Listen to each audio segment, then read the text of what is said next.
Protection బిల్ని తీవ్రంగా వ్యతిరేకిస్తుంది. ఇది జాతి సమగ్రతకు ఐకమత్యానికి భంగం కలిగే విధంగా ఉంటుంది. ఇది మేము వ్యతిరేకించడం కాదు, వాస్తవంగా ఆనాడు ముస్లిం లీగ్ ఇటువంటి ఒక ఉద్యమాన్ని తీసుకొస్తుంటే ఉన్నటువంటి రిజర్వేషన్స్ని, మతం పేరు మీద రిజర్వేషన్స్నే ఆనాడు సర్దార్ వల్లభాయ్ పటేల్, మహాత్మా గాంధీ అందరు కూడాను వ్యతిరేకించి తీసేయడం జరిగింది. ఇప్పుడు ఈ కాలంలో డెమోక్రటిక్ కంట్రీలో, సెక్యులరిస్ట్ కంట్రీలో మళ్ళీ మైనారిటీలకు ప్రత్యేకంగా ప్రొటెక్షన్ ఇవ్వడానికి బిల్ తేవడం అన్నది కాంగ్రెస్ పార్టీ కేవలం ఓట్ బ్యాంక్ పాలిటిక్స్ కోసం ఇచ్చేస్తున్నటువంటి నాటకం. దీన్ని ఈరోజు కాంగ్రెస్ పార్టీ యొక్క కుటిల రాజకీయాన్ని భారతీయ జనతా పార్టీ మాత్రమే కాదు, యావత్ దేశంలోని విఘ్నులు, కామన్ మ్యాన్ కూడాను, ముస్లిం మైనార్టీస్ కూడాను, విఘ్నులైనటువంటి ముస్లిం మైనార్టీస్ కూడాను వ్యతిరేకిస్తారు. ఇది మంచిది కూడా కాదు. దేశ ప్రజా హితం కోసం ఇది ఏ కోశాన కూడాను పెట్టద్దు. అది కాంగ్రెస్ పార్టీ పునరాలోచించాలని చెప్పేసి బీజేపీ డిమాండ్ చేస్తున్నారు. ఇంతటి ప్రమాదకరమైన బిల్లు మైనార్టీ మతాల్ని పరిరక్షిస్తుందా, లేదంటే మెజార్టీ మతాన్ని భయభ్రాంతులకు గురి చేస్తుందా? మెజార్టీ మతస్థులు బిక్కుబిక్కుమంటూ గడపాల్సిన పరిస్థితిని క్రియేట్ చేస్తుందా అన్నది కాంగ్రెస్ కు అక్కర్లేదు. మోడీకి ప్రజాదరణ పెరుగుతున్న నేపథ్యంలో మైనార్టీ ఓట్లను గంపగుత్తగా లాగేసేందుకు పీసీటీవీ బిల్లును కేంద్రం చట్టబద్దం చేయాలనుకుంటుంది. ఈ బిల్లు తెచ్చే ముందు పాకిస్తాన్, బంగ్లాదేశ్ లేదా పాక్ ఆక్రమిత కాశ్మీర్ లో మైనార్టీలు ఎలాంటి దుర్భర పరిస్థితులను చవిచూస్తున్నారో అబ్జర్వ్ చేస్తే బాగుండేది. అకస్మాత్తుగా కేంద్రం తీసుకొస్తున్నటువంటి ఈ బిల్లు వెనకాల ఉన్నటువంటి లక్ష్యాల మీద వస్తున్నటువంటి విమర్శల వెనకాల ఉన్న వాస్తవం ఏంటి? ఈ అంశానికి సంబంధించి చర్చలో పాల్గొందుకు ప్రస్తుతం మనతో ఉన్నారు రామచంద్రరావు, భారతీయ జనతా పార్టీ అధికార ప్రతినిధి, న్యాయవాది, Babasaheb Muslim minority welfare and developing chairman, అలాగే స్థానికంగా ఉన్నటువంటి రాజకీయ నేత. మరి కాసేపట్లో మనతో జాయిన్ అవుతారు నరసింహారావు, రాజకీయ విశ్లేషకులు.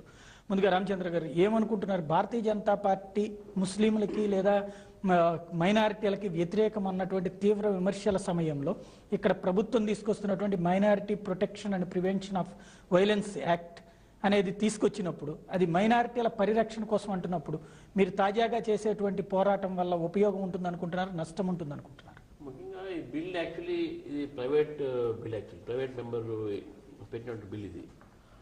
వాళ్ళు కాంగ్రెస్ పార్టీ ఎంపీ పైన ఈ బిల్ పెట్టి వాళ్ళ పార్టీ అప్పటి నుంచి ప్రపోజల్ గవర్నమెంట్ దగ్గర ఉన్నది, ఈ బిల్ పెట్టాలని చెప్పేసి.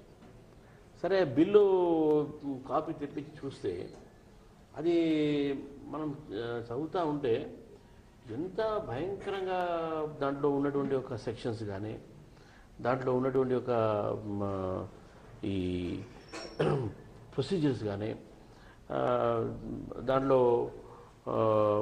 ప్రొవిజన్స్ కొన్ని అయితే అసలు హ్యూమన్ రైట్స్కు అది కొద్ది కూడా రెస్పెక్ట్ లేకుండా తీసుకొచ్చేటువంటి ప్రొవిజన్స్ దాంట్లో. ముఖ్యంగా బెయిల్ ప్రొవిజన్స్ అయితే ఏంది.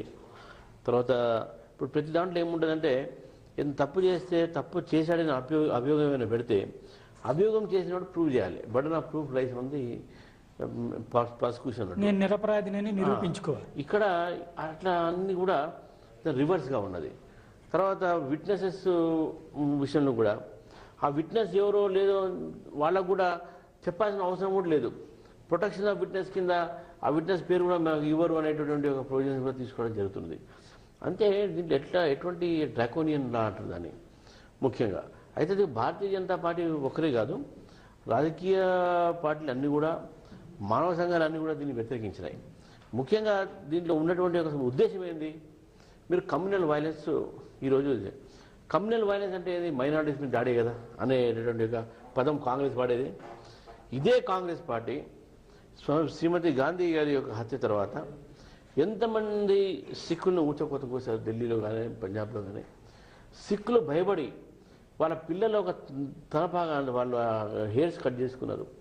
వాళ్ళ ఆడవాళ్ళని ఎక్కడ దాచిపెట్టుకునే పరిస్థితి ఉంది. వాళ్ళ ఆస్తులు కాపాడుకోలేకపోయినారు. వేలాది మంది సిక్కులని ఊతకోత చేసిన ఇప్పుడు కూడా కేసులు నడుస్తూ ఉన్నాయి.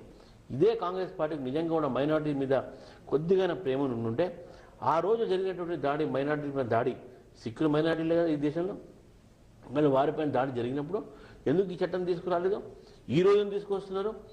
కేవలము ఓటు బ్యాంక్ దృష్టిలో పెట్టుకొని నరేంద్ర మోదీ గారిని అడ్డుకోవడానికి మేము వస్తున్నాం అని చెప్పేసి ఈరోజు భారతదేశంలో ముస్లిమ్స్ నరేంద్ర మోదీని బూచి దయ్యాన్గా చూపెట్టేటువంటి పరిస్థితి, వాళ్ళు భయపడుతున్నటువంటి పరిస్థితి లేదు.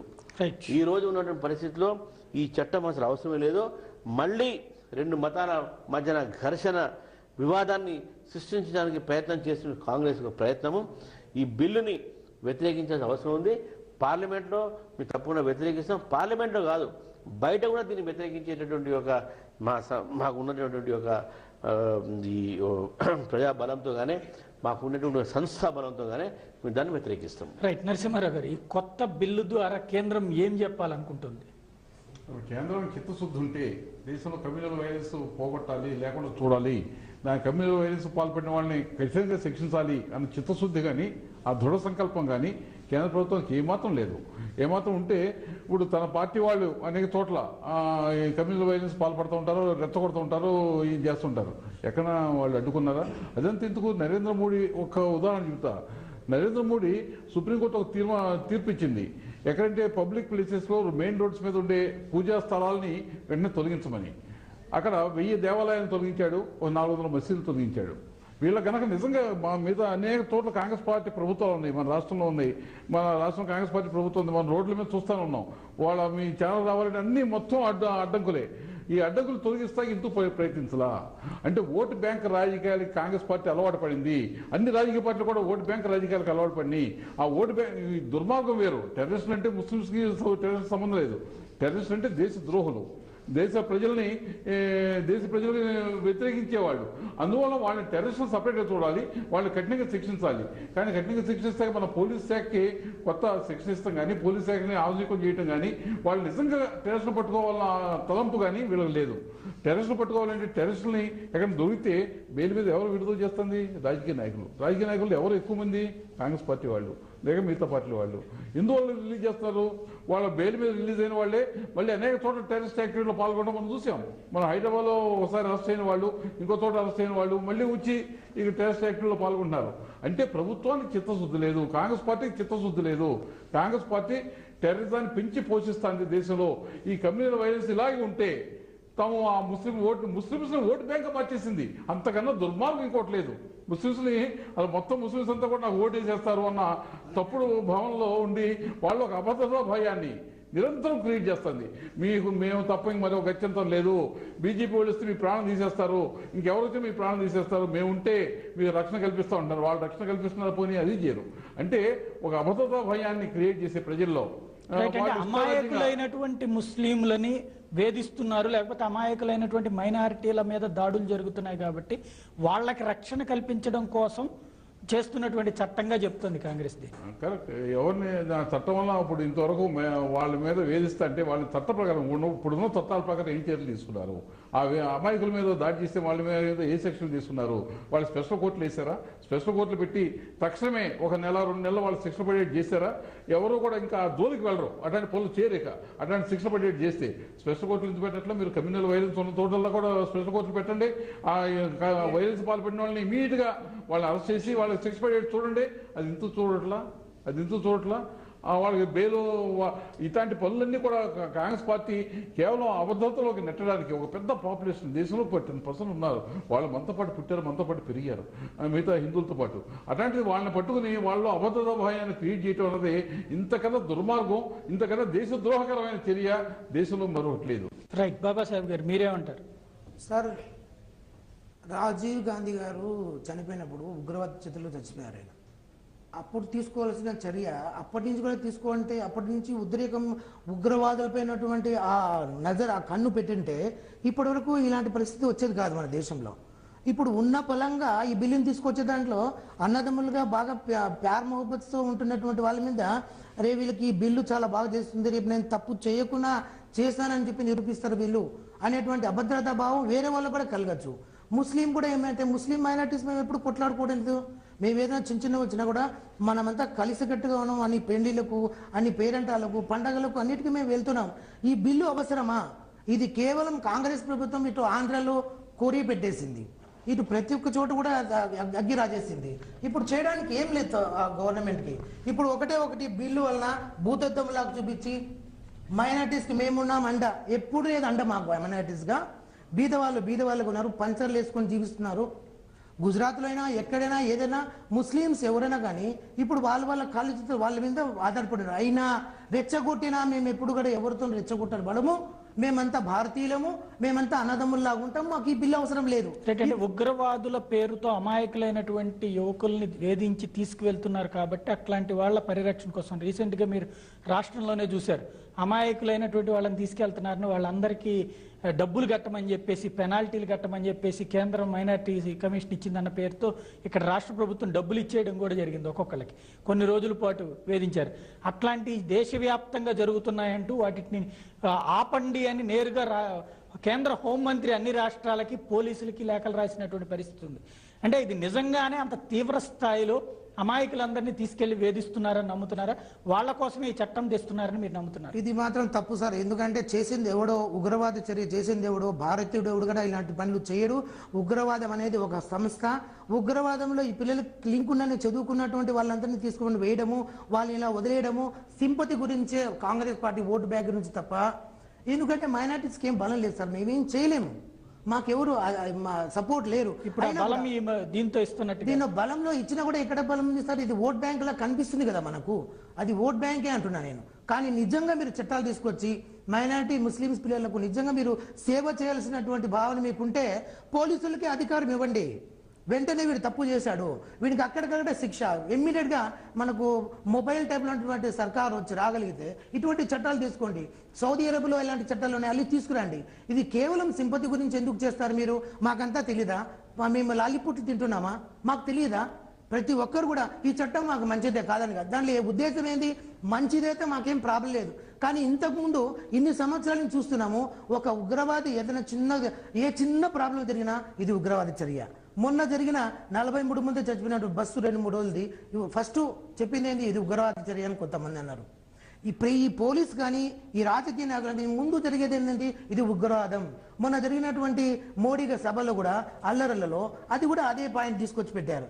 కానీ తీవ్రంగా అదే సీఎం గారు, అక్కడ ఉన్నటువంటి సీఎం గారు ఏం చెప్పారు? ఇది విద్రోహ చర్య మాత్రమే. ఇది ఎవరో 2 పార్టీలని, ఇటు నితీష్ గారికి ఇటు మోడీ గారికి కూడా ఇద్దరికి కూడా ఏమైపోయిందంటే వైరుష్యం, ఒక మనస్పర్ధలు ఉన్నాయి. దాన్ని క్యాచ్ చేసుకోవడానికి చేసి ఉండొచ్చుగా, అలా చేయొచ్చుగా, ఉంది కదా సార్. సో అలాంటివన్నీ కూడా ఈ బిల్లులో ఈ లోపాలు ఉన్నాయి. నిజంగా మనస్ఫూర్తిగా మీరు భారతదేశంలో ఉన్నటువంటి 13.8 కోట్ల మంది ముస్లింస్ యొక్క మనస్సును మీరు దోచుకోవాలంటే ఇట్లా కాదు. తప్పు చేసినాడు ఎవడైనా కానీ, ఉగ్రవాది ఎవరైనా కానీ ప్రతి ఒక్కరికి అక్కడికక్కడే శిక్ష పడాలి. తర్వాత వానికి ఎలాంటి ఇది లేదు. నా ఉద్దేశం ఇంకోటి సార్ చిన్నది, ఏ ముస్లిం అయినా ఈరోజు చిన్న గడ్డం పెట్టుకొని బయటకు వెళ్తుంటే ఏదైనా చిన్న యాక్సిడెంట్ అయినా కూడా భయపడే పరిస్థితుల్లో ఉన్నారు సార్. యూనివర్సిటీలో పిల్లలు ఎవరైనా బ్యాగ్ వేసుకొని చిన్న డాడీ వెళ్ళుకొని వెళ్తే ఆ పిల్లల్ని చాలా నికృష్టంగా మాట్లాడతారు పోలీస్ డిపార్ట్మెంట్స్. సార్ నిజంగా భారతీయుడు ఎవడైనా కానీ రక్తంలో భారతీయ తత్వం ఉంది సార్ వాళ్ళలో, వాళ్ళు ఉగ్రవాదం చేయరు. నిజంగా భారతీయుడే పుట్టినవాడు ఎవడైనా కానీ ఉగ్రవాద చర్యకు రారు. ఈ బిల్లు ఉద్దేశం ఏందో కానీ మనస్ఫూర్తిగా ఇప్పుడు మీరు చెప్తున్నటువంటి పాయింట్స్ కోసమే ఇది పెట్టింది. ఇప్పుడు ఎవరినైనా కనుక అట్లాగా అవమానకరంగా మాట్లాడితేనో, వాళ్ళని గనక ఈ విధమైనటువంటి ఎలిగేషన్ చేసి ఏడిపిస్తేనో వెంటనే వాళ్ళ మీద క్రిమినల్ చర్య తీసుకోమని చెప్పి చెప్తుంది. అది వాళ్ళ చర్య మంచిదే. మాకు కనుక మాకు 13.8 మంది మైనార్టీస్ మేము ఒకరే కాదు కదా సార్. దేశంలో 13.8 కోట్ల మంది ముస్లింస్ ఉన్నా ఇతర మైనార్టీ వర్గీయులు కూడా ఉన్నారు. వాళ్ళందరూ కూడా ఈ బిల్లు మంచి చేస్తుంది అనేది మాకు కరెక్ట్ గా నిస్పష్టంగా తెలిస్తే మేము దాన్ని కంప్లీట్ గా వ్యతిరేకించాం. రైట్, మీరేమనుకుంటున్నారు? ఇదే ఈ పాయింట్ దగ్గరనే వస్తుంది. దీంట్లో వారు చెప్పిన చాలా వారిని అభినందిస్తున్నాం. ఎందుకంటే ఈరోజు 62 సంవత్సరాలు ఇది మన భారతదేశం యొక్క చరిత్ర. స్వతంత్రం వచ్చిన తర్వాత దాదాపు కొన్ని సంవత్సరాలు తప్ప 6-7 సంవత్సరాలు తప్ప కాంగ్రెస్ పార్టీ ఈ దేశాన్ని పరిపాలించింది. మళ్ళీ ఈరోజు కూడా మైనారిటీలో తన భద్రత లేదు అనేటటువంటి ఒక భావన వాళ్ళు ఉందంటే దానికి ఎవరు కారకులండి? మీరు హజ్కు ఈరోజు పోతున్నటువంటి ఒక ముస్లింలు ఎవరిని అడిగినా కూడా ఇది వాజ్పేయి గారు ఇచ్చినటువంటి ఒక మాకు సౌలభ్యం అని అంటారు. ఈరోజు మైనార్టీ సంబంధించినటువంటి స్కీమ్స్ కానీ ఇవి కానీ అనేక రకాలైన దేశం తీసుకురావాల్సిన అవసరం. నిన్న మోదీ గారు చాలా స్పష్టంగా చెప్పారు. నరసింహ గారు మీరు వినుంటారు పట్టణంలో మాట్లాడుతూ, ముస్లింలు హిందుత్వం కాదు కొట్లాడాల్సింది, ముస్లింలు కొట్లాడాల్సింది వారి యొక్క దారిద్ర్యతోని పవర్టీతోని. హిందువులు ముస్లింతో కొట్లాడదు, పోలీస్. హిందువులు వాళ్ళు కొట్లాడుతుంది వాళ్ళ ఒక దారిద్ర్యంతో కొట్లాడాలి, వాళ్ళ ఒక పవర్టీతో కొట్లాడాలి. అంటే ఈరోజు మనం ఒకళ్ళు కొట్లాడేటటువంటి ఒక భావన ఎందుకు వస్తున్నది అని అంటే ఇటువంటి చర్యల వల్ల వస్తుంది. ఈరోజు ఈ బిల్లు పెట్టి ఈ రెండు కమ్యూనిటీ వేరే, ఈ మైనారిటీ కమ్యూనిటీని మెజారిటీ కమ్యూనిటీ వేధిస్తున్నది కాబట్టి చేయాలి అనేటువంటిది. దాంట్లో మీరు కొన్ని అంటే ఆ ప్రొవిజన్ ఇక్కడ బాబాసాహెబ్ గారు చెప్పారు, ఇక్కడ ఒక గడ్డంతో ఉన్నటువంటి ముస్లిం రోడ్డు మీదకి వెళ్తే ఉగ్రవాది అని చెప్పి అనుమానించి దాని మీద వస్తున్నాయి ఇప్పుడు. ఎంతవరకు ఇదంటే గడ్డంతో వెళ్తున్నటువంటి వ్యక్తి కాదు. పాకిస్తాన్ ఇండియా మ్యాచ్ జరుగుతుంటే ఒకవేళ పాకిస్తాన్ ఓడిపోయిన తర్వాత భారతీయులు ఇది గాలిస్తే ఎవరైనా ఒక మైనారిటీ వ్యక్తి పోయి ఆ చర్య వలన నాకు అవమానం జరిగింది, నాకు నష్టం జరిగింది, నేను ఫీల్ అయ్యాను, నేను వేధింపబడ్డాను అనేటువంటి ఒక కంప్లైంట్ ఇస్తేనే దాంట్లో కూడా అక్కడ ఉన్నటువంటి వాళ్ళు కాకుండా వాళ్ళ ఒక ఫ్యామిలీ మెంబర్స్ని కూడా వాళ్ళు ఒకవేళ ఏదైనా సంస్థకు చెందిన వాళ్ళు ఉంటే ఆ సంస్థ అధినేతని కూడా, నేను బీజేపీ లీడర్ని, నేను ఏదైనా ఇటువంటి చర్య చేసుకుంటే ఒకవేళ దాని కింద దర్యాప్తులో నాతో పాటు నా అధ్యక్షుని కూడా అరెస్ట్ చేయొచ్చు, నా జనరల్ సెక్రటరీని అరెస్ట్ చేయొచ్చు, చివరికి రాజ్నాథ్ సింగ్ గారి దగ్గర పోయేటటువంటి ఒక డ్రకోనియన్ కోర్ట్స్ దీంట్లో ఉన్నాయి. రైట్. అంటే అటువంటి ఇది అంటే person or members of the organisation or the organisers of the organisation అని అంటే దాంట్లో అటువంటి ఒక పదాలు వాడటం జరిగింది. కాబట్టి ఈ యొక్క ఎంతవరకు డేంజర్ అంటే ఇప్పుడు జనరల్గా ఇంట్లో ఇప్పుడు వారు నేను పక్కన ఉంటాం, ఏదో పిల్లలు కొట్లాడుకుంటుంటే పక్కవాడు పలానా సంస్థ అని చెప్పేసి తీసుకొచ్చి ఇంట్లో వాళ్ళందరూ కూడా టెర్రరిస్ట్ అని తీసేసి టార్గెటెడ్ వైలెన్స్ అంటే టార్గెటెడ్ అంటే ఒక టార్గెట్ని పెట్టి వైలెన్స్ చేయడం. ఇక్కడ వాళ్ళ ఉద్దేశం ఏంటంటే ముస్లిమ్స్ని ఒక టార్గెట్ చేసి వైలెన్స్ చేస్తున్నారు అనేటువంటి దృష్టిని వాళ్ళు తీసుకొస్తున్నారు. ముస్లిం అని చెప్పట్లే అక్కడ, కానీ డిస్కషన్ అందరికీ తెలుసు ఇది కేవలం వాళ్ళ కోసం తీసుకొచ్చినటువంటి విషయం. అయితే వీటికి కారణం ఏంది అంటే మీరు ఇండైరెక్ట్గా మీరు మెజారిటీ కమ్యూనిటీని మీరు ప్రభుత్వమే రెచ్చగొడుతున్నది. ఇక్కడ మనం ఆలోచించాల్సిన అవసరం ఏంటంటే వాళ్ళు ఎప్పుడు డిమాండ్ చేయలేదే, వారు ఇప్పుడన్నారు మాకు ప్రొటెక్షన్ కావాలన్నాం, కానీ ఇటువంటి చట్టం తీసుకొని ఈరోజు అమాయకులను తీసుకొని పోలీసులు వేధించారని చెప్పేసి ఒక బ్లాస్ట్ తర్వాత. కానీ మీరు అదే వేధింపులు హిందూ యువకులు కూడా ఈరోజు హైదరాబాద్ జరుగుతూ ఉంది.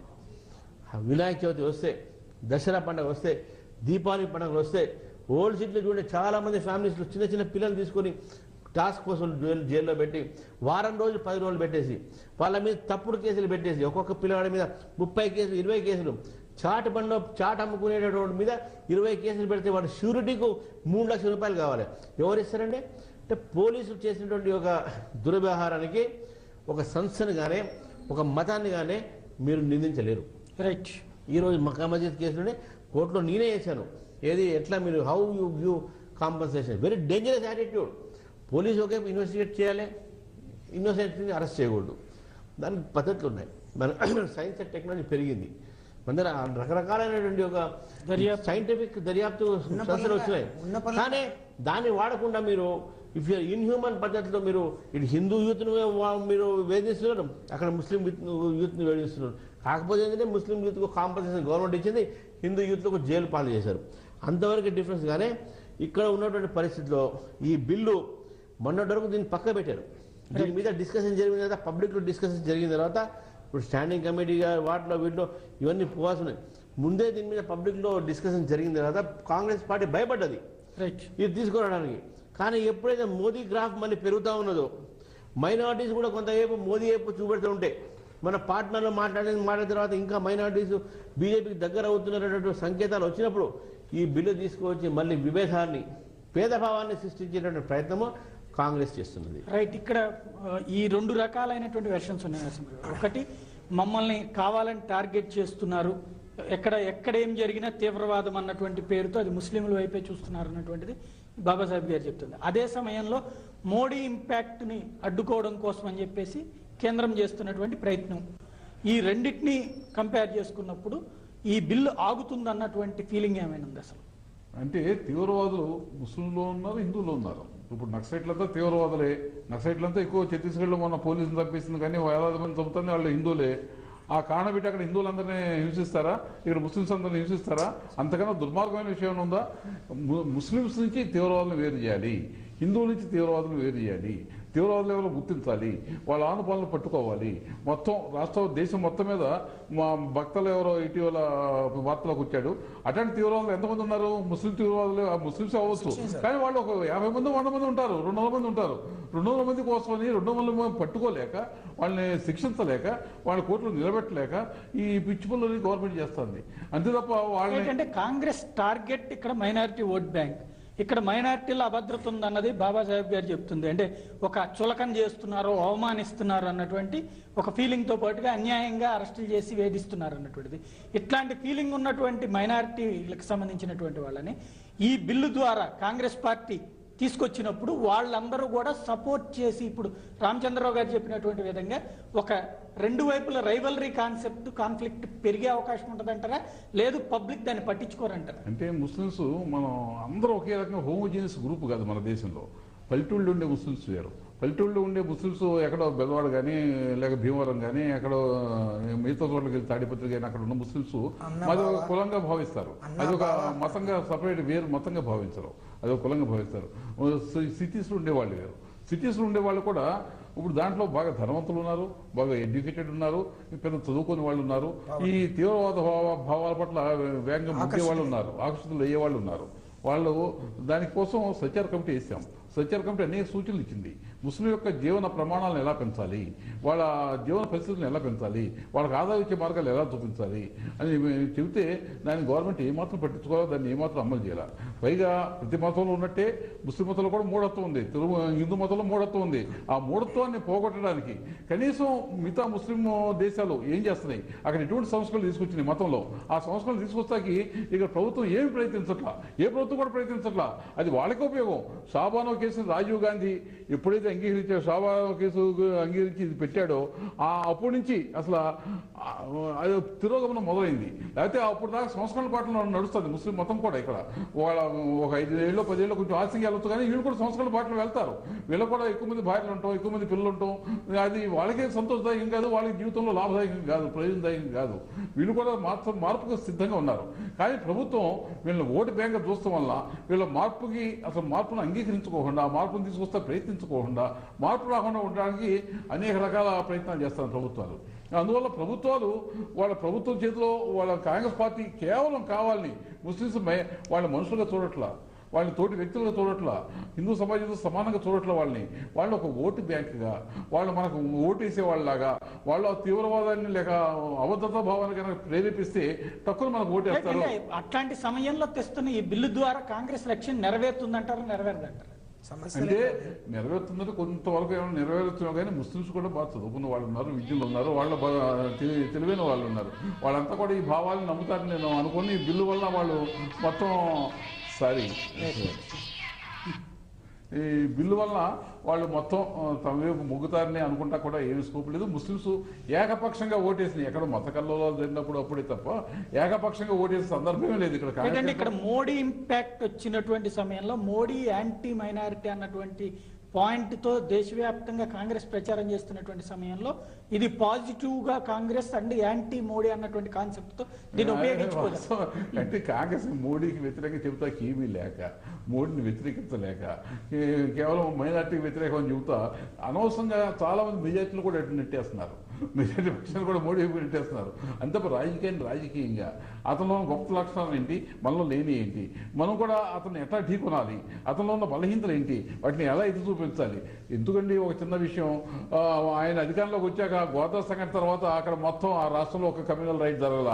గుజరాత్లో అది, రాజస్థాన్లో 20 సార్లు 15 సార్లు కమ్యూనల్ రైట్ జరిగినాయి, అన్ని రాష్ట్రాలు దొరుకుతున్నాయి. ఉత్తరప్రదేశ్లో ఎందుకు అమ్మడం జరిగింది. కమ్యూనల్ రైట్ దొరుకుతూనే ఎవరైనా ఒక నిజంగా అతను సెక్యులర్, అతను మతవాద కాదని నిర్ణయించడానికి స్పష్టమైన ఉదాహరణ. అక్కడ ఎందుకు జరగట్లా, అక్కడ జరగకుండా మిగతా చోట్ల ఎందుకు జరుగుతున్నాయి, మిగతా రాష్ట్రాలు ఎందుకు జరుగుతున్నాయి, దానికి సమాధానం చెప్పలేక అతను మతత్వవాది అంటే వాళ్ళు నమ్ముతారా? మనం అక్కడ అతను మనకు పూర్తి రక్షణ కల్పిస్తాడు. ఎవరు అసలు చట్టాలు చక్కగా అమలు అవుతాయి, అక్కడ పటిష్టంగా అమలు అవుతాయి.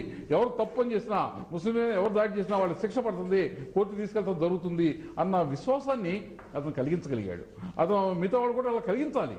ఎవరు హిందువుల మీద దాడి చేసినా, ముస్లింస్ మీద దాడి చేసినా వాళ్ళ మీద తక్షణమే యాక్షన్ తీసుకోవడం జరుగుతుంది, వాళ్ళు శిక్ష పడేది చూస్తడం జరుగుతుందన్న భావన, విశ్వాసాన్ని కలిగిస్తే అప్పుడు మాత్రం ఈ కమ్యూనల్ పాలిటిక్స్ పోతాయి, స్కోప్ ఉంటుంది. బాబాసాహెబ్ గారు మీరేమనుకున్నారు? మోడీ ఇంపాక్ట్, మోడీ అన్నటువంటి వ్యక్తిని మతరహితమైనటువంటి వ్యక్తి లేకపోతే మత సామరస్యాన్ని ప్రోత్సహించే వ్యక్తి అని నమ్ముతారా? సార్, మోడీ గారు అప్పుడు గోద్రాలో జరిగిన దాంట్లో 1000 మంది చనిపోయారు, 10,000 మంది ఎట్లా ఉజకొత్తలు పడ్డారు, వాళ్ళు బాగాలేదు. అది వేరే అది ఎలా జరిగింది, రాజకీయంగా జరిగిందా? మేము ఒక మధ్యతరగతి కుటుంబాలు, మేము మైనార్టీస్, మేము అంత దూరంగా ఆలోచించడం లేదు.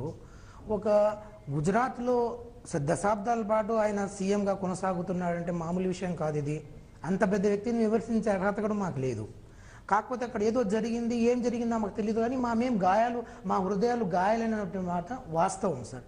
కానీ మేము ఇప్పుడు కూడా మోడీ గారు ప్రైమ్ మినిస్టర్ కావడానికి నేను మనస్ఫూర్తిగా ఆహ్వానిస్తున్నాను. ఒక ముస్లిం మైనార్టీగా ఆ రోజు గోదాలో జరిగిన 1000 మరణాలు, 10,000 మంది ఊచకోతల్లో గాయపడిన వాళ్ళు, ఎన్నో కుటుంబాలు ఇప్పుడు కూడా పేదరికాన్ని అక్కడ కూడా అనుభవిస్తున్నాయి.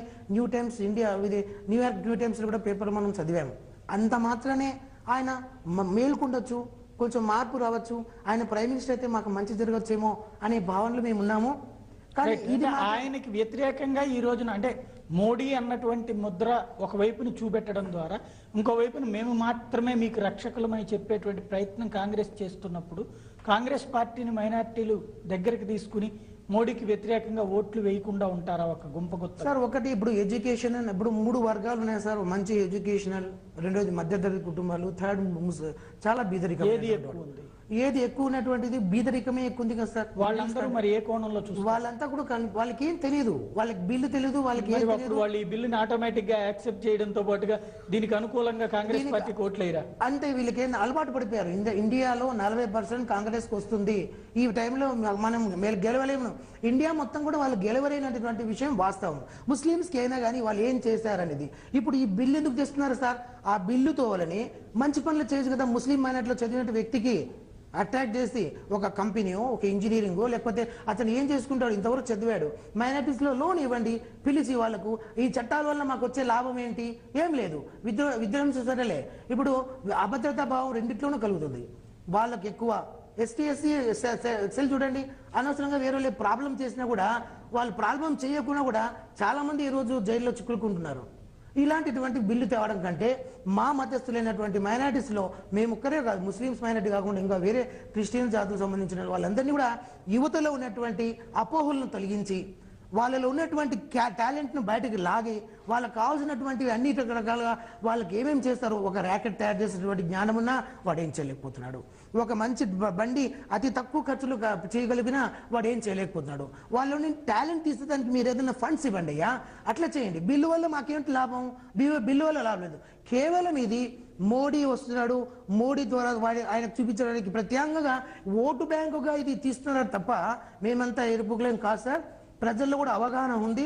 ఈ బిల్లు మాకు మంచి చేసేటట్లయితే, ఈ బిల్లులో మాకు మంచి జరిగితే సమపాలు అందరూ కూడా మాతో ఉన్నటువంటి హిందూ బ్రదర్స్, మాతో ఉన్నటువంటి భారతీయుల సంబంధం అందరూ కూడా సమ్మతమైనటువంటి బిల్లు తండి, రాజకీయంగా తేవద్దండి. మాలో ఉన్నటువంటి బలహీనతలను మీరు క్యాష్ చేసుకుంటే అది పొరపాటు.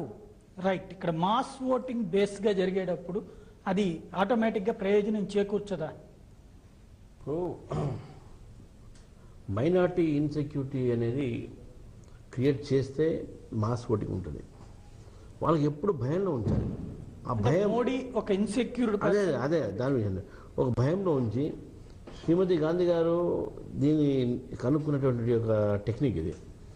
ఈ టెక్నాలజీ ఏంటంటే యూ షో వన్ ఎనిమీ, ఆ ఎనిమిని చూపెడితే ఆ ఎనిమి భయానికి మీరందరూ యూనైట్ అవుతారు. ఆ టెక్నాలజీ ఎట్లా చూపెట్టారంటే ఫస్ట్ ఆర్ఎస్ఎస్లో చూపెట్టారు, ఇప్పుడు పోయేది మోదీని చూపెడతా ఉన్నారు. దీంతో ఏమవుతుందంటే మైనారిటీస్ అందరూ కూడా యూనైట్ అయిపోయి ఫియర్ సైకోసిస్తో కాంగ్రెస్ వైపు వస్తారని చెప్పేసి పిలుపునిచ్చారు. కానీ రాను రాను భారతదేశంలో మైనారిటీలు కూడా వాళ్ళు కూడా తెలుసుకున్నారు. మైనారిటీస్ ఏం ఎన్ బ్లాక్గా కాంగ్రెస్కి ఏం లేవు. ఉత్తరప్రదేశ్లో ములాయం సింగ్తో ఉన్నారు, బీహార్లో లాలుతో ఉన్నారు, ఇంకొక ఉన్నారు, స్ప్లిట్ అయిపోయారు. మళ్ళీ దీన్ని ఒక యునైటెడ్గా కాంగ్రెస్ వైపు తిప్పించుకోవడానికి ప్రయత్నంలో ఇదొక భాగం. ఈ రెండు ఒకటి అన్ని how to bring minorities en bloc vote to Congress అనేది. రెండో విషయం వచ్చినప్పుడు ఈరోజు communal violence and targeted violence మీద మనం మాట్లాడతాను. రెచ్చగొట్టేటటువంటి యొక్క సంభాషణలు కూడా కమ్యూనల్ వైలెన్స్ కింద వస్తుంది, ఎందుకంటే దాన్ని ప్రొవోక్ చేస్తాం. ఈరోజు మనకున్న చట్టాలు మనకున్నటువంటి సరిపోవా అనేది మనం ఆలోచించాలి. సల్లా అక్బరుద్దీన్ ఓవైసీ మాట్లాడినటువంటి మాటలు, దాని విషయంలో ఇప్పుడు బాబాసాహెబ్ గారి యొక్క ఆలోచన ఈ దేశంలో ప్రతి ఒక్క ముస్లింకు వారు అందజేస్తే చాలా మంచిగా ఉంటుంది. కానీ బాబాసాహెబ్ లాంటి వ్యక్తులు తక్కువ మంది ఉన్నారు. అక్బరుద్దీన్ ఓవైసీ లాంటి వాళ్ళు ఎక్కువ ఇన్ఫ్లుయెన్స్. ఇప్పుడు మారారు సార్ ప్రజల్లో. చెప్తానండి, మారితే మంచిది. నేను అదే అంటున్నాను, మీ ఆలోచన 10 మందికి పోతే మాకు మంచిది. వారి మాట 100 మంది దగ్గర పోతుందే మా బాధ, అది మా ఉన్నటువంటి ఆవేదన. పోయినప్పుడు అరెస్ట్ చేసి రోడ్ పెట్టడం జరిగింది. కనీసం కొంతైనా మార్పు జరిగిందా అతను అంటే లేదు. మళ్ళీ బయటకు వచ్చి అదే మాటలు, అదే నాందేడ్ మాటలు, మళ్ళీ అక్కడ ఔరంగాబాద్ అదే మాటలు, ఈ స్పీచ్లు ఇస్తున్నారు. నేను ఏమంటున్నానంటే టార్గెటెడ్ వైలెన్స్ అంటే ఏంది? టార్గెటెడ్ వైలెన్స్ అంటే రెండు కమ్యూనిటీస్ చూసుకోవాలి. కమ్యూనల్ వైలెన్స్ అయినప్పుడు ఏంటంటే రెండు కమ్యూనిటీస్ మధ్యన వైలెన్స్ అవుతుంది. రైట్. బట్ ఈ యాక్ట్ ప్రకారము you are giving protection only to one community. మెజారిటీని వదిలిపెడుతున్నారు. అంటే మెజారిటీ రేపు ఎవరైనా మీరు టార్గెట్ అంటే హిందూస్ ఆర్ యువర్ టార్గెట్. హిందూసే మీకు నష్టమవుతుంది ఈ యొక్క యాక్ట్తోని అనేది స్పష్టంగా ఈరోజు హిందూ కమ్యూనిటీ ఆవేదన చెందుతున్నారు. ఇది మెజారిటీ కమ్యూనిటీ ఆవేదన చెందడం అనేది మంచిది కాదు. రైట్. మైనారిటీకి ప్రొటెక్షన్ ఎట్లయితే కలగరించాలని చెప్తున్నామో అది అది అది నిజంగా కూడా చేయాల్సిన పని. కానీ ప్రభుత్వం అది చేయలేక మెజారిటీ కమ్యూనిటీలో ఆవేదన ఆందోళన ఈరోజు ఈ యొక్క బిల్ ద్వారా తీసుకొస్తున్నారు. ఒకటి. రెండోది, మనం టెర్రరిజం గురించి వాటి గురించి మాట్లాడుతూ ఉన్నాం. ఈరోజు టెర్రరిజాన్ని ఏదో మా ముస్లిమ్స్కి అన్యాయం జరిగిపోయింది కాబట్టి నేను టెర్రరిస్ట్ అవుతున్నానని ముస్లిం ఎడ్యుకేటెడ్ యూత్ ఏదైతే చెప్పుకుంటున్నారో అది చాలా పొరపాటు. ఈరోజు ముస్లింస్కి మీరు ఆలోచించి వారు చెప్పినట్టే మీరు నిజంగా కూడా 62 years చరిత్ర చూసి బీజేపీ చేసినటువంటి ఒక కానీ ఈ దేశంలో ముస్లింని మనం ప్రెసిడెంట్గా చేసాము, క్రికెట్ క్యాప్టెన్గా చేసాము, అత్యున్నత స్థానం చేసాము మనం. కానీ అమెరికాలో కూడా టెర్రరిజం యాక్ట్ జరిగింది, యూరోప్లో ఇంకా జరుగుతూ ఉన్నది, లండన్లో మెట్రో అంటే అండర్ గ్రౌండ్ ట్యూబ్ రైల్వేస్ అంటుంది, ఆ ట్యూబ్ ట్రైన్లో కూడా బాంబు పెట్టడం జరిగింది. ఇవన్నీ చూస్తూ ఉంటే చేసినటువంటి జహాదీ గ్రూప్స్, ఆ జహాదీ గ్రూప్స్ ఎక్కడ పడితే అక్కడ చేస్తూ ఉన్నారు. మళ్ళీ ఆ నరేంద్ర మోదీ అక్కడ లేడు కదా. మీరు ఈరోజు ఒక వ్యక్తిని చూపెట్టి, ఒక పార్టీని చూపెట్టి నేను అందుకే టెర్రరిస్ట్ అయ్యాను, నేను అందుకే నా కులాన్ని నా మతాన్ని నేను కాపాడుకుంటున్నాను అనేటువంటి జహాదీ కాన్సెప్ట్ని ఏదైతే యువకులు పోతున్నారో అది చాలా పొరపాటు. దానికి కారణం ఎవరా అంటే ప్రభుత్వాలే. రైట్. ప్రభుత్వాలు ఈరోజు అటువంటి ఒక ఆలోచన మా ఒక యూత్లో తీసుకొస్తున్నది అంటే కేవలం హిందువులకు వ్యతిరేకంగా మీరు చేసేటువంటి చర్య వల్ల ఈరోజు మైనారిటీస్కు హిందూస్కు మధ్యన ఉన్నటువంటి ఒక గ్యాప్ డెవలప్ అవుతుంది. ఈ గ్యాప్ పోవాలి. హిందూ అయినా ముస్లిం అయినా క్రిస్టియన్స్ అయినా ఫస్ట్ ఈ దేశంలో ఉన్న పౌరులు అనేటటువంటి ఫీలింగ్ తేవాల్సిన బాధ్యత కూడా ప్రభుత్వాన్ని అని చెప్పి నేను భావిస్తున్నాను. రైట్. చెప్పండి. ఇప్పుడు పాకిస్తాన్లో తీవ్రవాద దాడులు విపరీతంగా వస్తున్నాయి. అక్కడ తీవ్రవాద దాడులు నష్టపోతుంది, ఎక్కువ మంది పౌరులు మరణిస్తున్నారు, అమాయకులు మరణిస్తున్నారు. అక్కడ ఏంటి వాళ్ళు చేసేది ఎవరు? ముస్లిమ్స్. నష్టపోయేది ఎవరు? చనిపోయేది ఎవరు? ముస్లిమ్స్. అలాగే అనేక అరేబియన్ కంట్రీస్లో కూడా తీవ్రవాద దాడులు జరుగుతుంటే చేసేది ఎవరో, పాల్గొనేది ఎవరో? తీవ్రవాదులు. చనిపోయేది ముస్లిమ్స్. వాళ్ళు ముస్లిమ్స్, వీళ్ళు ముస్లిమ్సే. అక్కడ ఏ జిహాదీ ఉంది? ఇక్కడ ఏ జిహాదీ అనుకో అంటే ఒకటి తీవ్రవాదాన్ని మతాలకు అతీతంగా చూడాలి. మతాలకి ఈ మతాన్ని మాత్రమే పరిమితం చేసి చూస్తాం చాలా పొరపాటు. మతాలకు అతీతంగా తీవ్రవాదులు ఇవేరి పారేయాలి. వాళ్ళు తక్షణమే శిక్ష పడేది చూడాలి. ఆ తీవ్రవాదులు ఎక్కడున్నా సరే వాళ్ళని ఏమాత్రం క్షమించుకోకుండా వాళ్ళు తక్షణమే స్పెషల్ కోర్టులు వేసి వాళ్ళు తక్షణమే శిక్ష పడేది చేయాలి. ఇప్పుడు పాకిస్తాన్లో జరుగుతున్నాయి కానీ మిగతా చోట్ల జరుగుతున్నాయి కానీ మనం చూస్తే ముస్లిం కంట్రీస్లో జరుగుతున్నాయి. వాళ్ళ ముస్లిం సమాజం కూడా ఆధునికం అవుతుంది. వాళ్ళు సంస్కరించుకుంటున్నారు. వాళ్ళ మొన్న చెప్పినట్టు మిత్రులు రామచంద్రరావు గారు చెప్పినట్టు అక్బర్ ఇద్దరు ఒక ఉపన్యాసం ఇస్తే ఒక 20 ఏళ్ల క్రితం 30 ఏళ్ల క్రితం తక్కువ మత కలవలు చెలరగాయి. వాళ్ళ 100 ఉపన్యాసాలు ఇచ్చిన ఒక మత కలవలు రాట్లా. ఏంటి కారణం? ముస్లిం సమాజం పరిణితి పొందింది, మొత్తం సమాజంతో పరిణితి పొందింది. ఈ పరిణితి ఇంకా ముందుకు సాగాలి. ముందుకు సాగడానికి వాళ్ళ ప్రభుత్వం అడ్డంగా ఉంది. ఈ పరిణితి పొంది వీళ్ళు ముందుకు సాగి ఆధునికం కావడానికి ప్రభుత్వం అడ్డుగా ఉంది. ఇంతకన్నా దురదృష్టకరమైన విషయం, ప్రభుత్వం ప్రోత్సహించాల్సింది పోయి ఇంకా పరిణితి చెందడానికి వీళ్ళు అడ్డుగా నిలిచి వాళ్ళ అభద్రతా భావం రెచ్చగొట్టి వాళ్ళ మధ్య, హిందువుల మధ్య, ముస్లింస్ మధ్య ఎక్కడన్నా ఘర్షణ చెలరైతే మనకు బాగా లాభం చేకూరిందే, రాజకీయంగా లబ్ధి పొందుతున్నామని సంతోషిస్తామన్నది రాజకీయ పక్షాలు, ఏ రాజకీయ పక్షం సంతోషించినా, అధికారంలో పక్షం సంతోషిస్తే అంతకన్నా దుర్మార్గం. కానీ మత ఘర్షణలు అయితే జరగటం లేదు మీరు చెప్పినటువంటి విధంగా. కానీ ఎవరైతే ఈ రెచ్చగొట్టేటువంటి ఉపన్యాసాలు ఇచ్చేటువంటి నాయకులకు వ్యతిరేకంగా అయితే ఓట్లు వేయట్లేదు, వాళ్ళనే నాయకులుగా గెలిపిస్తున్నారు. మీకు ఎక్కడ చూసినా, లేకపోతే ఇప్పుడు దిగ్విజయ్ సింగ్ చాలా తీవ్రమైనటువంటి ఆరోపణలు చేస్తారు. నేను అంటుంది అదే, ఉగ్రవాదానికి సంబంధించినటువంటి మీరు చెప్పినటువంటి విధంగా ముస్లిం మత లేదా మైనార్టీలకు సంబంధించినటువంటి ఆలోచనల్లో మార్పు వస్తుంది. వాళ్ళెవరూ కూడా దానికి రెచ్చిపోయి వైలెన్స్కి దిగట్లేదు వాళ్ళ ఉపన్యాసం వినేసి. కానీ వాళ్ళని నాయకులుగా ఎన్నుకోవడం కూడా మానటం లేదు. అప్పుడు ఈ కాంగ్రెస్ పార్టీ లాంటి వాళ్ళు కోరుకునేది అదే కదా. ఇక్కడ వాళ్ళ ఘర్షణల కంటే కూడా ఓటు కావాలి. ఇక్కడ రెచ్చగొట్టేటువంటి నాయకులకి ఓట్లు వేస్తున్నప్పుడు రెచ్చగొట్టే ఒక భయాన్ని కల్పించేటువంటి ప్రయత్నం చేస్తే సక్సెస్ అవుతుంది. కాంగ్రెస్ ఒక చిన్న విషయం, కాంగ్రెస్ ఎక్కడ ఓట్లు కావాలి, ఎక్కడ ఓట్లు వస్తాయి? ఉత్తరప్రదేశ్లో ఓట్లు వస్తాయా? ఉత్తరప్రదేశ్లో హిందూ ముస్లిం సమస్య తీవ్రంగా ఉంది. అక్కడ ముస్లింస్ కూడా చాలా గణనీయమైన సంఖ్యలో ఉన్నారు. అది 3వ స్థానంలో 4వ స్థానంలో ఉంది కాంగ్రెస్. 5వ స్థానంలోకి వెళ్తారు, 5వ స్థానంలో 6వ స్థానంలోకి వెళ్తారు. తమిళనాడు ఉంది, 3వ స్థానంలో ఉన్నారు. ఇంకా అనేక చోట్ల బీహార్లో 4వ స్థానంలో 5వ స్థానంలో ఉన్నారు. ఎక్కడ వాళ్ళకి ఈ బిల్లు వల్ల లబ్ధి పొందేది అక్కడ ఏమీ లేదు. ఒక అడ్డదో ఎత్తుకుంటున్నారు తప్ప వాళ్ళు ఈ బిల్లు వల్ల లబ్ధి పొందొచ్చున్న ఆలోచన తప్ప, ఇక్కడ తెలంగాణ బిల్లు తీసుకొస్తే అటు ఇటు కూడా మనకు ఓట్లు పడతాయన్న ఆలోచన లాగానే ఇది కూడా తప్పు ఆలోచన, పిచ్చి ఆలోచన, తెలివి తక్కువ ఆలోచన. అంత తప్ప ఇక్కడ కనుక అక్కడ ఉత్తరప్రదేశ్లో ఓట్లు పడతాయి పోటీ చేయాలి. వీళ్ళు పోటీలో ఉన్నారా? పోటీలో అక్కడ మెయిన్ పార్టీలు 2-3 ఉన్నాయి, 4 ఉన్నాయి, తర్వాత వీళ్ళు వస్తారు. అలాగే బీహార్లో ఉన్నారా పోటీలో? ఇక్కడ ఉన్నారా? మన ఒరిస్సాలో, కలకత్తాలో ఉన్నారా? కలకత్తాలో సెకండ్ ప్లేస్ ఉన్నారా? పోనీ ఎక్కడన్నా సెకండ్ ప్లేస్ ఉన్నారా? సెకండ్ ప్లేస్లో ఫస్ట్ ప్లేస్లో ఉన్న పార్టీ అది ఒక 4-5 రాష్ట్రాల్లో మాత్రమే ఫస్ట్ ప్లేస్లో కానీ సెకండ్ ప్లేస్లో కానీ ఉంది. మిగతా అన్ని రాష్ట్రాల్లో కూడా 4వ ప్లేస్లోనూ 5వ ప్లేస్లోనూ చెత్తబొట్టలోనూ ఉంది. అందువల్ల కాంగ్రెస్ పార్టీ ఇట్లాంటి అడ్డగోలు వ్యవహారాలు చేసి అడ్డదోవలు ఎత్తుకొని ఎలాగో ఓట్లు పొందాలి, లబ్ధి పొందాలని వాళ్ళు చూస్తుంటే వాళ్ళు తెలుతొక్కుతనం బయటపడతారు తప్ప సమాజాన్ని వాళ్ళు ఏమి విధ్వంసం చేసే శక్తి కూడా వాళ్ళకి లేదు. కాంగ్రెస్ పార్టీ గత షాబాను కేసు తర్వాత కావచ్చు, ఆ తర్వాత నాయకులు అక్కడక్కడ ఉపన్యాసాలు వేయడం తప్పించి ఒక సాలిడ్ ఓట్ బ్యాంక్ పాలిటిక్స్ కి సంబంధించి మైనార్టీల ఇష్యూలో చేయలేదు. ఏ చట్టాలని తీసుకురాలే ఈ మధ్యకాలంలో. ఇప్పుడు ఫస్ట్ టైం ఈ ఇష్యూని తీసుకుని జనం ముందుకు వస్తుంది. అప్పుడు మళ్ళీ ఒక సాలిడ్ ఓట్ బ్యాంక్ అనేటువంటిది క్రియేట్ కాదంటారా? అంటే ఈ కోల్పోయిన మీరు చెప్పినటువంటి 3వ 4వ స్థానంలో ఉన్నటువంటి హిందూ మతంలో కానీ అందరి హార్ట్స్ టచ్ చేసే చట్టం కాదు ఇది. తీవ్రవాదకి ఉగ్రవాదం సంబంధించిన చట్టం. ఉగ్రవాదులు ఎంతమంది ఉన్నారు? ముస్లిం మతంలో 1000 మంది ఉంటారు అనుకున్నాం. హిందువుల్లో దాన్ని వ్యతిరేకించే వాళ్ళు ఒక 2000 మంది 5000 మంది ఉంటారు. వాళ్ళకి మాత్రమే సంబంధించింది, వాళ్ళు మాత్రమే టచ్ అవుతుంది తప్ప మిగతా అందరూ కూడా ఎందుకు పట్టించుంటారు? గ్రామాల్లో ముస్లింస్ ఎందుకు పట్టించుంటారు? గ్రామాల్లో హిందువులు ఎందుకు పట్టించుంటారు? అసలు ఈ గొడవలతో సంబంధం లేని హిందువులు కానీ ముస్లింస్ కానీ ఈ చట్టాలు ఎందుకు పట్టించుంటారు? కేవలం ఇది హస్వ దృష్టితో వాళ్ళు చేస్తున్న పని తప్ప దానివల్ల రాజకీయ లబ్ధి కూడా పొందలేరు. రాజకీయ లబ్ధి పొందాలని అడ్డగోలకు ఇట్లాంటి చట్టాలు తీసుకొస్తున్నారు తప్ప అది కూడా పొందలేరు. అభాస్ పాలవుతారు, అందరి చేత చేదరించుకుని పడతారు. అందువల్ల కాంగ్రెస్ పార్టీ ఈ ఎడ్డగోళ్ళ లబ్ధి పొందాలి, ఓట్లు పొందాలంటే ఎక్కడ పొందుతుంది? ఓట్లు పొందే ముందు పోటీలో ఉండాలి కదా. వాళ్ళు పోటీలోనే లేని తోట ఓట్లు ఎట్లా పొందుతారు? అందువల్ల వాళ్ళు ఏదో పాత అలవాటు ప్రకారం ఆ అలవాటుని కొనసాగిస్తున్నారు. అట్లా ముస్లింస్ రెచ్చగొట్టి వాళ్ళ అభద్రతా భయాన్ని క్రియేట్ చేసి ఓట్లు పొందుతూ ఉన్నది గత 30 ఏళ్ళకి 40 ఏళ్ళకి వస్తున్న అలవాటు.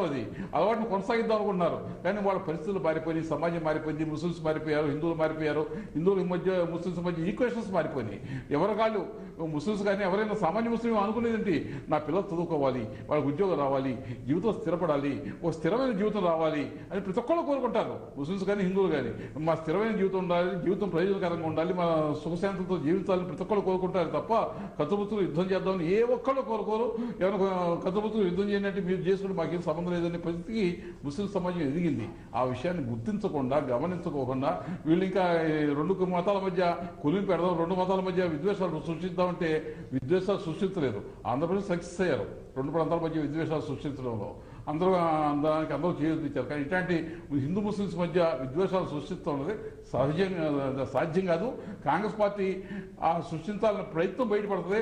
వాళ్ళు ఎంత నీచానికి ఓడిగడుతున్నారు ప్రజలందరికీ అర్థమవుతుంది తప్ప వాళ్ళు ఏమీ చేయలేరు. రైట్, ఒకసారి పబ్లిక్ రెస్పాన్స్ చూద్దాం. రాంబాబు నెల్లూరు నుండి ఫోన్ లైన్లో ఉన్నారు. రాంబాబు గారు చెప్పండి.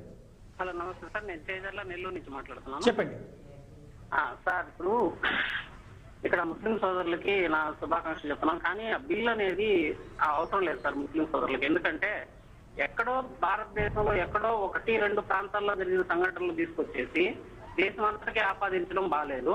ముస్లింస్ ఇప్పుడు భారతీయ పౌరులే కాదండి, భారతీయ పౌరులే కదా. ముస్లింసే కావచ్చు, ఎన్ని మైనార్టీస్ సార్, మైనార్టీస్ అందరూ భారతీయ పౌరులే కదా. తర్వాత ఇక్కడ విషయం ఏంటంటే సార్, మన బార్డర్ లో మన సైనికులు తలలు తీసుకొని పోయి అవతలకు తీసుకొని పోతున్నా వాళ్ళకి రక్షణ ఇవ్వలేని ఈ ప్రభుత్వం లోపల ఉన్న మైనార్టీలు 13 కోట్ల మందికి ఎక్కడో ఒక చిన్న సంఘటన జరిగిందని చెప్పేసి వాళ్ళకి రక్షణ అని చెప్పి బిల్లులు తీసుకురావడం అనేది ఇది కేవలం వాళ్ళ రాజకీయ ఎత్తుగడ మాత్రమే సార్. ఇది కేవలం అక్కడ ఉండే సోదరులు కూడా ఆ విషయాన్ని స్పష్టం చేస్తున్నారు. పాప సాహెబ్ గారికి కూడా నాకు ధన్యవాదాలు తెలియజేస్తున్నాను. థ్యాంక్ యూ అండి రాంబాబు గారు. సతీష్ అనంతపురం నుండి ఫోన్ లైన్ లో ఉన్నారు. సతీష్ గారు చెప్పండి. సార్ అది ఇప్పుడు మీరు చర్చ చేస్తున్నారు కదా, చెప్పండి చెప్పండి సతీష్ గారు. సార్ అదే అక్కడ చర్చ చేస్తున్నారు కదా, మన హిందూ దేశం సార్ ఇది. మన హిందూ దేశంలో మనం హిందువులు అని చెప్పుకోవడానికి కూడా చాలా ఇదిగా అయిపోతుంది సార్. రైట్, ఇప్పుడు చెప్పండి చెప్పండి. ఇప్పుడు హిందువులు ముస్లింలు అన్న ఇది కాకుండా సార్ అంతా ఐక్యంగా ఉండేటట్టు ఆ విధంగా ఒకరు పాటుపడేటట్లు రాజకీయ నాయకులు ఎందుకు చేయాలి సార్ ఆ విధంగా? అంటే ఈ బిల్లు ద్వారా అట్లాంటివి జరుగుతుంది అనుకుంటున్నారు? ఈ బిల్లు ద్వారా అట్లాగా హిందూ ముస్లింల ఐక్యతకు ఉపయోగపడుతుంది అనుకుంటున్నారు ఈ బిల్లు ఏమైనా? సార్ ఈ బిల్లు చేయడం వల్ల కదా సార్ అలా మాట్లాడుకోకుండా అలాంటి ఆలోచనలు కాకుండా రాజకీయ నాయకులు వాళ్ళ కరెక్ట్ ఆలోచనలతో చేస్తే బాగుంటుంది సార్. వాళ్ళు ఏం చేస్తున్నారంటే హిందువులు ముస్లింలు అన్నట్టుగా డివైడ్ గా చేసి మాట్లాడడం వల్ల ఇలాంటి ప్రాబ్లమ్స్ వస్తున్నాయి సార్. అవి రైట్ అండి, థ్యాంక్ యూ అండి సతీష్ గారు. నరసింహారావు గారు, ఇక్కడ రాజ్యాంగబద్ధంగా చూసుకున్నప్పుడు ఇట్లాంటి బిల్లులోకి యాక్సెప్టెన్స్ ఉంటుంది? ఉండదు. దాదాపు కోర్టు కూడా కొట్టేస్తుంది. ఈ బిల్లు రిటర్న్ డ్రాకోనియన్ బిల్లు పెడితే అసలు కనీస హక్కులు కూడా హరించేలాగా బిల్లు పెడితే బిల్లు ద్వారా ఏదో చేయగలమని వాళ్ళు అనుకుంటే అనేక బిల్లుల్ని ఈ గవర్నమెంట్ పెట్టిన చాలా బిల్లును కొట్టేస్తుంటుంది. దీన్ని కూడా కొట్టేస్తుంది జరుగుతుంది తప్ప దీన్ని ఆదరించిన అమలు జరగదు. అంటే షాబానా కేసులో కోర్టు కొట్టేసిన తర్వాత చట్టాన్ని తీసుకొచ్చినటువంటి పరిస్థితి అట్లాంటి రైట్ ఏమంటే రాజ్యాంగ సవరణ చేసి మార్చుకొచ్చారు. కాంగ్రెస్ పార్టీ మీరు చెప్పినటువంటి విధమైనటువంటి ఓట్ బ్యాంక్ రాజకీయం కోసం అట్లాంటి ప్రయత్నం ధైర్యంగా చేసేందుకు ఓట్ల కోసం ఒక క్లారిటీ ఉంటుంది. రాజ్యాంగ సవరణ కాదు, రాజ్యాంగ సవరణ బిల్లు నెగ్గించుకునే శక్తే లేదు వాళ్ళ కాంగ్రెస్ పార్టీకి. అది మూలబడిపోయింది. ఇంకా రాజ్యాంగ సవరణ చేసే శక్తి దానికి ఎక్కడ వస్తుంది? అంతేకాదు రేపు 2014లో కాంగ్రెస్ పార్టీ ఓడిపోయాక దేశవ్యాప్తంగా మళ్ళీ తిరిగి కోలుకోవడం దాదాపు జరగదు. దాదాపు 20 ఏళ్ళు కోలుకోవడం జరగదు. ఎందుకంటే అర్థం ఓడిపోయినా కూడా మళ్ళీ కోలుకుంది. ఎందుకంటే మొదటి స్థానంలో 2వ స్థానంలో ఉన్న అనేక రాష్ట్రాల్లో వాళ్ళ మొదటి స్థానంలో లేదు, 2వ స్థానంలో లేదు, 3వ స్థానంలో లేదు. ఇక కోలుకునే శక్తి లేదు కాంగ్రెస్ పార్టీకి. కాంగ్రెస్ పార్టీ చాప్టర్ రేపు ఎన్నికల్లో క్లోజ్ అయిపోతుంది. దాన్ని ఎవరు 100 మంది సోనియా గాంధీ వచ్చినా దాన్ని అడ్డుకోలేరు, 1000 మంది దిగ్విజయ్ సింగ్ వచ్చినా దాన్ని కాపాడలేరు. రైట్, శాస్త్రి ఏలూరు నుండి ఫోన్ లైన్లో ఉన్నారు. శాస్త్రి గారు చెప్పండి. సార్ ఈ బిల్లు వల్ల కాంగ్రెస్ పార్టీ నేను చూసినటువంటి వారికి ఓట్లు సీట్ల కోసం లేదు. ఇంకా శాస్త్రి గారు చెప్పండి. హిందూ ముస్లిం సమాజంలో చిచ్చు పెట్టి ఓట్లు దండుకోవాలని చూసే కాంగ్రెస్ ఎత్తుగడను సామాన్య ప్రజానికల హిందువులు అటు ముస్లింలు కూడా సమైక్యంగా దీన్ని తిట్టుకొట్టి ఈ పనికిరాని బిల్లుని దీనికోసం రకాలు వాళ్ళు మొండిగా కనుక దీన్ని మళ్ళీ చేయాలనుకుంటే వాళ్ళు చాలా తీవ్రమైన దెబ్బతింటారు. ఇదివరకు పెద్దలు అక్కడ చెప్పినట్టు ఏ రాష్ట్రాల్లో 4-3 రాష్ట్రాలు తప్ప ఎక్కడా కూడా వాళ్ళకి ఎటువంటి లేదు. 2014 ఎలక్షన్లో ఏదో లబ్ధి పొందాలని చూస్తున్నారు. మైనార్టీ కూడా దీన్ని రైట్, థ్యాంక్ యూ అండి శాస్త్రి గారు. అన్సారీ కామారెడ్డి నుంచి ఫోన్ లైన్ లో ఉన్నారు. అన్సారీ గారు చెప్పండి. నమస్కారం సార్. నమస్తే, చెప్పండి సార్. ఏం లేదు సార్, ఇప్పుడు 62 సంవత్సరాల నుంచి కాంగ్రెస్ ప్రభుత్వం పాలిస్తుంది ఇక్కడ భారతదేశంలో పైన. అప్పటి నుంచి ముస్లింలకు దాదాపు ముస్లింలకు అనగదొక్కే ప్రయత్నం చేసిందే కాంగ్రెస్ పార్టీ. ఇవాళ కొత్త బిల్ తీసుకొచ్చి ఈ మతాలకు ఈ విభేదాలు పుట్టించడంలో కూడా కాంగ్రెస్ దిట్ట ఒకటి. Right. At the same time ఇలా ముస్లిమ్స్ పరిస్థితి ఏంటంటే సామాన్యంగా ఏంటిదంటే రిక్షా దొక్కడము, ఈ పాన్ కోకలు, ఈ చిల్లర పార్టీస్ బతుకుతున్నారు. అదేవిధంగా ముస్లింస్ కు డెవలప్ చేయాలంటే వీళ్ళేదో లోన్లో లేకుంటే ప్రభుత్వ రూపంలో కూడా ఏదో ఒక చిన్న రిజర్వేషన్ ఇచ్చేసి వీళ్ళని డెవలప్ చేయాలి, చదువుల్లో కానీ ఉద్యోగాల్లో కానీ. ఇంతకుముందు సచార్ కమిటీ కూడా చెప్పింది ముస్లింస్ కి ఏ విధంగా డెవలప్ చేయాలనేది. సేమ్ టైం బీజేపీ కూడా అప్పుడు వ్యతిరేకించినప్పుడు 4% ఇచ్చినప్పుడు రాజశేఖర్ రెడ్డి ఉన్నప్పుడు ఇటువంటి కొన్ని విషయాలను ముస్లిం నుంచి పాల్గొనాలని ఇటువంటి బిల్ తీసుకొచ్చి ఏంటిదంటే దీని ద్వారా మతాలకు అతీతంగా ఏమైతే ఇబ్బందులు అవుతారంట. రైట్ అండి, థ్యాంక్ యూ అండి అన్సారీ గారు.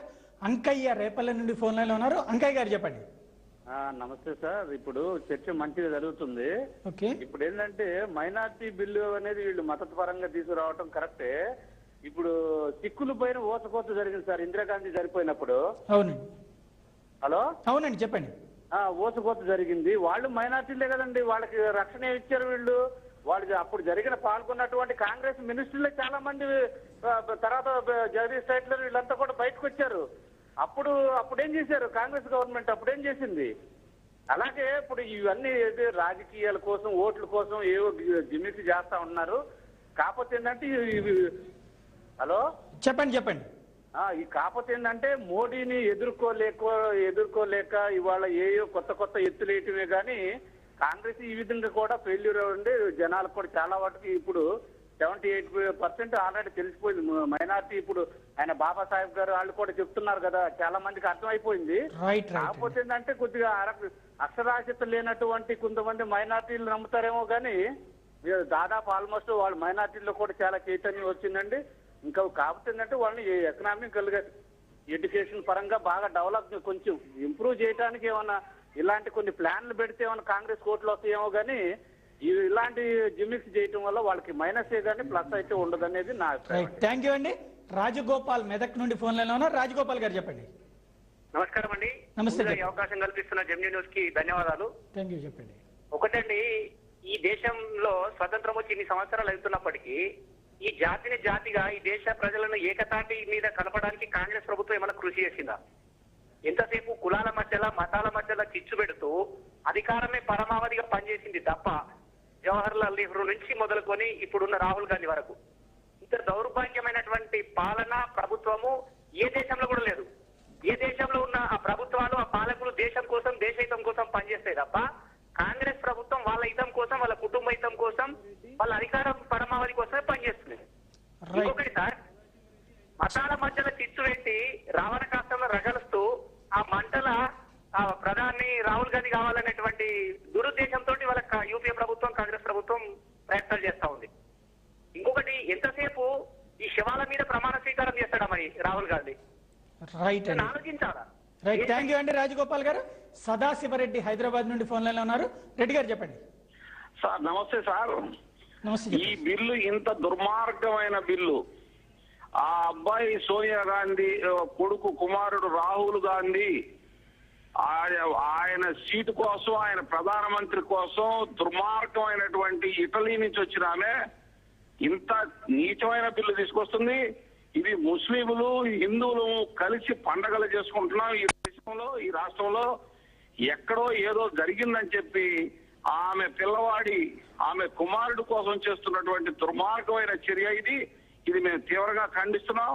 మేము హిందూ ముస్లింలు చక్కగా కలిసి పండుగలు చేసుకున్న పరిస్థితులు. మరి సోనియా గాంధీ గారికి ఏమైనా తెలివి ఉంటే ఆ సిక్కులు కోసినటువంటి కాంగ్రెస్ వాళ్ళందరినీ ముందు జైల్లో పెట్టాలని చెప్పి ఆ తర్వాత ఏదన్నా ఉంటే చేసుకోమన్నాడు తప్ప వాళ్ళ రాష్ట్రాల్లో కూడా చిచ్చులు పెట్టి ఆమె చాలా దుర్మార్గంగా ప్రవర్తిస్తుందని మీ ద్వారా నేను తెలియజేసుకుంటున్నాను. రైట్, థ్యాంక్ యూ అండి. లక్ష్మి హైదరాబాద్ నుండి ఫోన్ లైన్ లో ఉన్నారు. లక్ష్మి గారు చెప్పండి. నమస్కారం అండి. నమస్తే, చెప్పండి. ఏం లేదండి, ఇదంతా జాతీయ పార్టీ నేషనల్ పార్టీస్ కుట్రండి. ఇట్లా విడదీయటం అనేది వాళ్ళ కాలం మీద వెళ్ళి పడాలండి. ఇప్పుడు ప్రజలు ఒక ప్రాంతీయ పార్టీని నమ్ముకొని వాళ్ళ రాష్ట్రాన్ని వాళ్ళు పాలించుకుని ఉంటే ఆ భరోసాగా ఉండటానికి వీల్లేదండి. బీజేపీ మొదలుపెట్టింది 96 లో 95 లోను. ఆ కుట్రండి ఇదంతా. ఎవరి పార్టీకాలు బతకడానికి వీల్లేదండి. మరి ఢిల్లీ కాలం మీద వెళ్ళి పడాలి. అదండి, థ్యాంక్స్ అండి. ఫైనల్గా చెప్పండి, ఈవేళ ఇలాంటి పరిస్థితుల్లో అంటే ఒకవైపున పబ్లిక్ కాల్స్లో ఒక్కళ్ళు కూడా పాజిటివ్గా చెప్పినటువంటిది లేదు. కానీ కాంగ్రెస్ పార్టీ పరంగా చూసుకుంటే మాత్రం మైనారిటీ ఓట్ బ్యాంక్ అన్నటువంటిది గతంలో ఇలా వ్యతిరేకించినటువంటి ప్రజల్లో మెజారిటీ ప్రజలు వ్యతిరేకించినటువంటిది ఆ తర్వాత కాంగ్రెస్ పార్టీకి సీట్లను తీసుకొచ్చి పెట్టినటువంటి పరిస్థితి. ఇలాంటి నేపథ్యాన్ని చూసుకున్నటువంటి కాంగ్రెస్ పార్టీ రేపు ఈ బిల్లుని తీసుకురాకుండా ఉంటుందని నమ్ముతున్నారా? తీసుకొచ్చి నెగ్గించుకోవడానికి ఏ విధమైనటువంటి ప్రయత్నాలు చేయకుండా ఉంటుంది అనుకుంటున్నారు? తప్పకుండా ఈ బిల్లు తీసుకొచ్చాక కూడా పార్లమెంట్లో గెలుస్తున్న నమ్మకం లేదు. ప్రజల్లో అద్భుతమైన పరిణితి వచ్చింది, కానీ ఆ పరిణితి పార్టీలో కనపట్ల, పార్టీ నాయకులు అసలు కనపట్ల. వాళ్ళు ఇంకా మూర్ఖత్వంలో పడి కొట్టుకుంటున్నారు, అజ్ఞానంలో పడి కొట్టుకుంటున్నారు, అంధకారంలో పడి కొట్టుకుంటున్నారు, వెనక చూపు చూస్తున్నారు తప్ప రాబోయే రోజులను చూడట్లా. రాబోయే రోజుల్లో మన భారతదేశం ఎంత అద్భుతంగా ఉండాలని చూడకోకుండా వీళ్ళు ఎప్పుడు 50 ఏళ్ల క్రితం 60 ఏళ్ల క్రితం ఉన్న పరిస్థితుల్ని అంచనా వేసుకుని అదే బేరీ వేసుకుని వాళ్ళ యాక్షన్ తీసుకోవడం అనేది చాలా దురదృష్టకరం. కాంగ్రెస్ పార్టీ దేశానికి పెను శాపంగా మారింది అని ప్రజలంతా కూడా మీకు వచ్చిన కాలస్ అంతా కూడా భావించారు. ఎక్కడెక్కడ ముస్లిం అన్సారీ ఉన్నారు, ఎక్కడో మెదకలో, ఇక్కడ రేపల్ నుంచి ఉన్నారు, ఇక్కడ మొత్తం రాష్ట్ర వ్యాప్తంగా వచ్చారు మీ కాలర్స్. అందరూ కూడా కాంగ్రెస్ దేశాన్ని పెను శాపంగా మారిందని ముక్త కంఠంతో చెబుతున్నారు. అప్పటికైనా వాళ్ళు గుర్తించాలి. గుర్తించే స్కోప్ కూడా లేదు, వాళ్ళకి టైం కూడా లేదు. వాళ్ళు ఏం గుర్తించినా వాళ్ళు చెత్తపట్ల పడిపోతానికి సిద్ధమైపోయారు.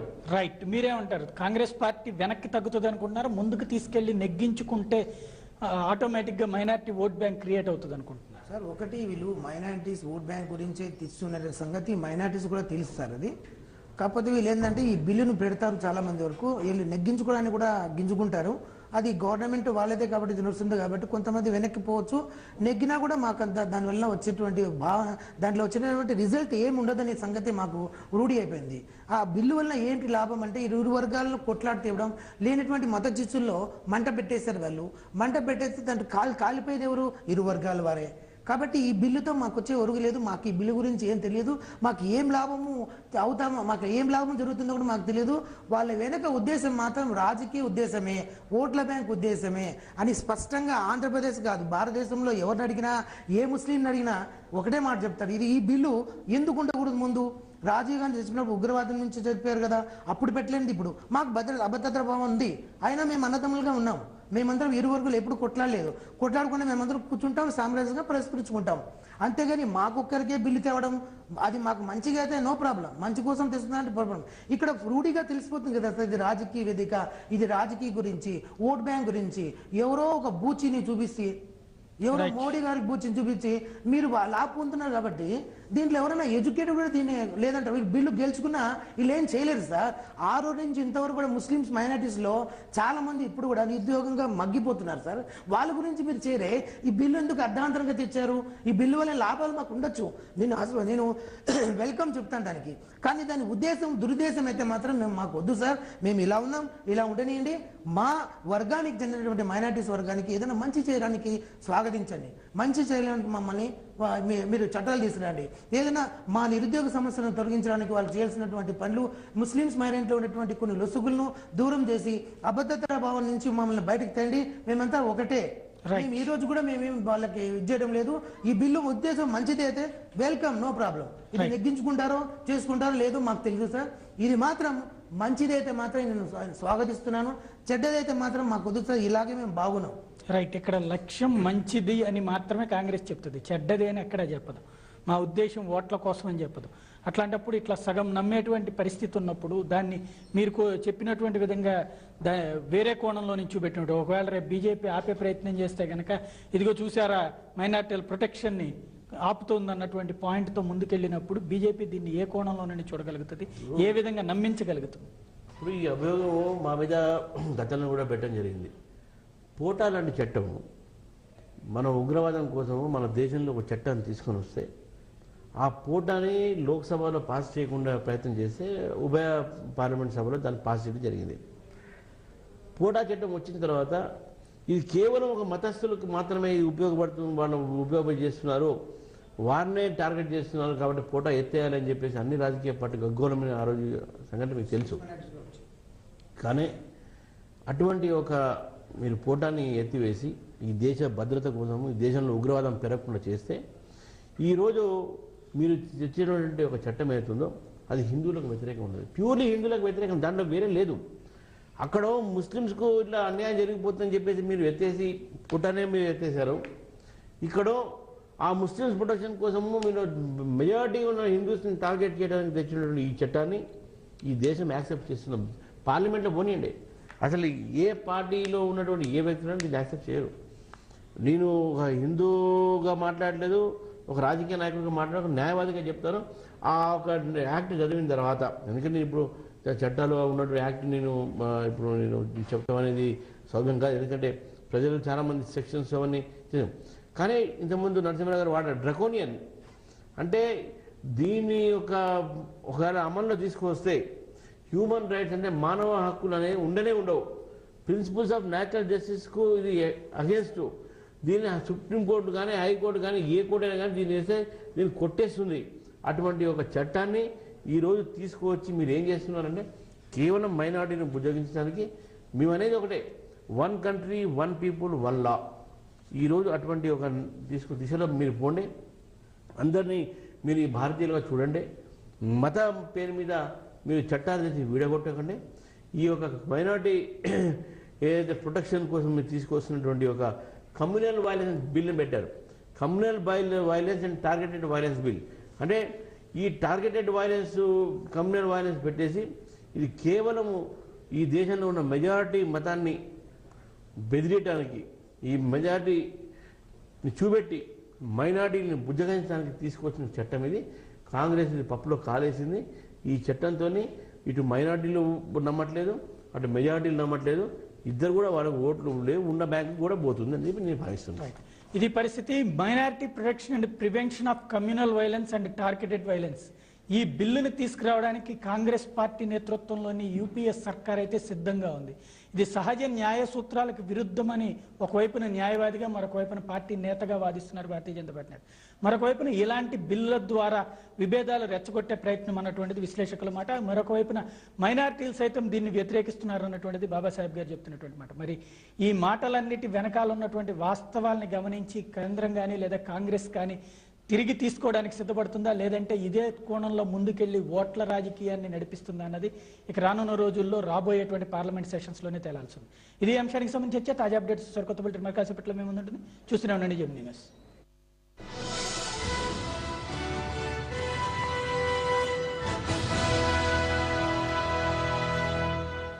హ్యాపీ బర్త్డే శ్రీమతి గారు, మీకో సర్ప్రైజ్ గిఫ్ట్. మీకో